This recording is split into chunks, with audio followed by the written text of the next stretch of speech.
Hi, இது வந்து ஒரு பேச்சுலர்ஸ்க்கான ரெசிபியாக கூட நம்ம சொல்லலாம். குஸ்கா சொல்லலாம், ஃப்ளேவர்டு ரைஸ்ன்னு சொல்லலாம், எப்படி வேணாலும் சொல்லலாங்க. சூப்பராக இருக்கும், ஆனால் செய்யலாம். இதுக்கு வந்து நல்லாவே இருக்கும். ஒரு பேச்சுலர்ஸ்க்கு ரொம்ப ஈஸியாக ரெசிபி தான். கொஞ்சம் வெயில் அதிகமாக இருந்தது கிச்சனில், அதனால தான் கலர் இப்படி இருக்குது. ஆயில் போட்டுக்கோங்க, கரம் மசாலா, அந்த பட்டை லவங்கம் அது மாதிரி இருக்கிறது 1-2 போட்டுக்கோங்க. கம்மியாகவே போட்டுக்கோங்க. வெங்காயம் போட்டுக்கோங்க, பச்சை மிளகாய் போட்டுக்கோங்க. நல்லா வதங்கட்டும். நான் சும்மா கொஞ்சம் தான் பண்ணுறேன். இது 1-2 பேருக்கு செய்கிற மாதிரினா ரொம்ப ஈஸியான ரெசிபி தான். இஞ்சி பூண்டு பேஸ்ட்டு 1 ஸ்பூன் போட்டுக்கோங்க. நல்லா வதக்குங்க, நல்லா வதங்கட்டும். கூட புதினாவும் போட்டு நல்லா வதக்குங்க.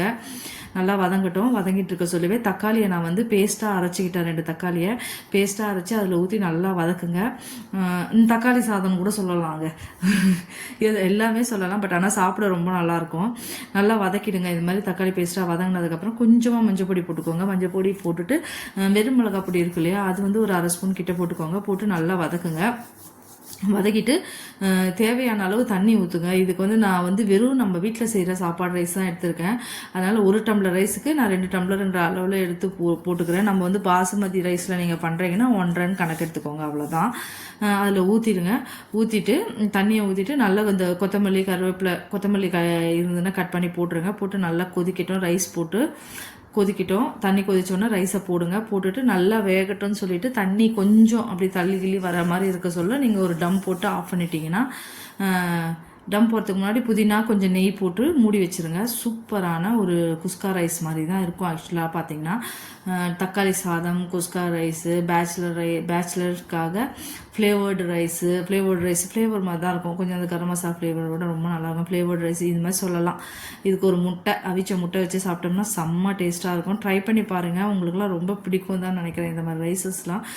குழந்தைங்களுக்கு ஸ்கூலுக்கு வந்து ரொம்ப ஈஸியாக டக்குன்னு பண்ணி கொடுக்கலாம். ஒரு பிரியாணி வேணும்னு குழந்தைங்க கேட்டால் நம்ம வந்து ரொம்ப ரிஸ்க் எடுத்துலாம் செய்யாமல் டக்குன்னு இந்த மாதிரி பண்ணி கையில் கொடுத்துடலாம், சாப்பிட்ருவாங்க. இது கூட மீல் மேக்கர் நீங்கள் வேக வச்சு போட்டு வேக வச்சு தந்தாலும் வச்சுக்கலாம்.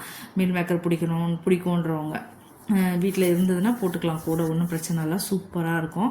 இது வந்து சிம்பிளாக டக்குன்னு நம்ம வந்து எந்தெந்த பாஸ்மதி ரைஸ் அது இதுன்னு தேடாமல் நம்ம பண்ணுற ஒரு ரைஸ் தான். ரொம்ப நல்லா இருந்தது சாப்பிட்றதுக்கு. வெறும் பாயில்டு எக்கோடு வச்சு சாப்பிட அவ்வளோ நல்லா இருந்தது. ட்ரை பண்ணி பாருங்கள். வெயிலுக்காக கேமரா ஹேண்ட்லிங்கை வந்து தப்பாக மாற்றி வச்சுட்டேன்னு நினைக்கிறேன். ரொம்ப வெயில் அடுப்பு கிட்ட அந்த ஜன்னல் ஒன்று இருக்குது அதில், அதனால தான் கொஞ்சம் சாரி. என்ன கரெக்டாக உங்களுக்கு வந்து ஃபோக்கஸ் பண்ண முடியலன்னு நினைக்கிறேன். பார்த்து இந்த வாட்டி அட்ஜஸ்ட் பண்ணிக்கோங்க. என்னோடய சேனல் உங்களுக்கு பிடிச்சிருந்ததுன்னா லைக் பண்ணுங்கள், ஷேர் பண்ணுங்கள், சப்ஸ்கிரைப் பண்ணுங்கள், மெயினாக கமெண்ட் பண்ணுங்கள். அவ்வளோதாங்க. இது இந்த மாதிரி நல்லா வெந்து வந்துருச்சா, வந்தவுடனே கொத்தமல்லி புதினா அதெல்லாம் போட்டுட்டு கொஞ்சம் நெய் கொஞ்சம் போட்டு மூடி டம்ப் பண்ணி வச்சிட்டிங்கன்னா சூப்பரான ஒரு ஃப்ளேவர்ட் ரைஸ் ரெடி. செம்மையாக இருக்குங்க சாப்பிட்றதுக்கு. ட்ரை பண்ணி பாருங்கள். குழந்தைங்களுக்கு ஈஸியான ரெசிபி கட்டி